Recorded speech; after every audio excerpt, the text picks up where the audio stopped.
অনেকটা চমক রেখেই টি-20 স্কোয়াড ঘোষণা করলো ভারত। এটা আন্দাজ করা যাচ্ছিল যে ভারত আসলে বাংলাদেশের বিপক্ষে দ্বিতীয় সারির দল খেলাবে। কারণটা হচ্ছে ভারতের সামনে অনেকগুলো টেস্ট সিরিজ আছে যেগুলো আসলে খুবই ইম্পর্টেন্ট। সেখানে আসলে এরপরে নিউজিল্যান্ড ভারতে আসতেছে সফরে, তারপরে ভারত হচ্ছে সফরে যাবে সাউথ আফ্রিকায়, সেখান থেকে সফরে যাবে অস্ট্রেলিয়ায়, তারপরে ইংল্যান্ডের সাথে খেলা আছে। সো অস্ট্রেলিয়ার সাথে স্বভাবতই 5টি টেস্ট, যার কারণে আসলে প্লেয়ারদের ফিট রাখার জন্যই টেস্ট স্কোয়াডের সদস্যদের কাউকেই আসলে টি-20 স্কোয়াডে রাখা হয়নি। আর এখান থেকে আসলে মূলত ইন্ডিয়া তাদের বেস্ট একটা শেপ টি-20-র বা বেস্ট 11 যেটাকে বলে, এরকম কিছু প্লেয়ার সিলেক্ট করার জন্য আসলে বাংলাদেশের এগেনস্টেই এই কাজটা করতেছে। তো এইটা আসলে দুই রকম সিচুয়েশন তৈরি করবে বাংলাদেশের জন্য। সেটা হলো, এক হচ্ছে বাংলাদেশের একটি ভালো একটা সুযোগ সেখানে ইন্ডিয়াকে হারানোর। যদিও ইন্ডিয়া দ্বিতীয় সারির দল বললেও তারা হচ্ছে আইপিএলে পারফর্ম করা সব প্লেয়ার।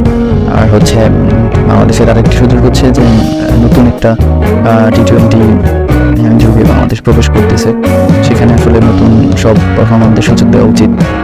সেখানে সাকিব আল হাসান টি-20 খেলতেছেন না, যেখানে মুশফিক নেই, যেখানে আসলে তামিম নেই, আরও অনেকেই নেই, শুধু আসলে এখানে মাহমুদুল্লাহ রিয়াদ আছে। তবুও তাকে বিবেচনা করা হবে কিনা সেটা আসলে এখনও চিন্তার বিষয়।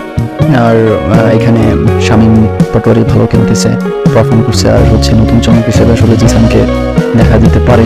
তো সব কিছু মিলিয়ে ইন্ডিয়ান এই স্কোয়াডটা হচ্ছে Suryakumar Yadav captain, Abhishek Sharma, Sanju Samson wicket keeper, Rinku Singh, Hardik Pandya, Riyan Parag, Nitish Kumar Reddy, Shivam Dube, Washington Sundar, Ravi বিষ্ণয়ী, Varun Chakraborty, Jitesh Sharma, Arshdeep Singh, হর্ষিত রানা, মায়াঙ্ক যাদব।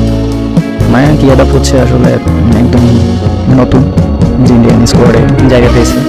সে অনেক দ্রুতগতি বলার, তার এই দ্রুতগতির জন্য মূলত সে সামান্য ইনজুরিতে ছিল, সে কারণে তাকে একটু জাতীয় দলে সুযোগ পেতে দেরি হল। আর আসলে বাকি সবাই পরীক্ষিত, দেখা যায় বাংলাদেশ সেখানে কি করে। সবাই ভালো থাকবেন আর নিয়মিত ভিডিও পেতে সাবস্ক্রাইব করবেন। আসসালামু আলাইকুম।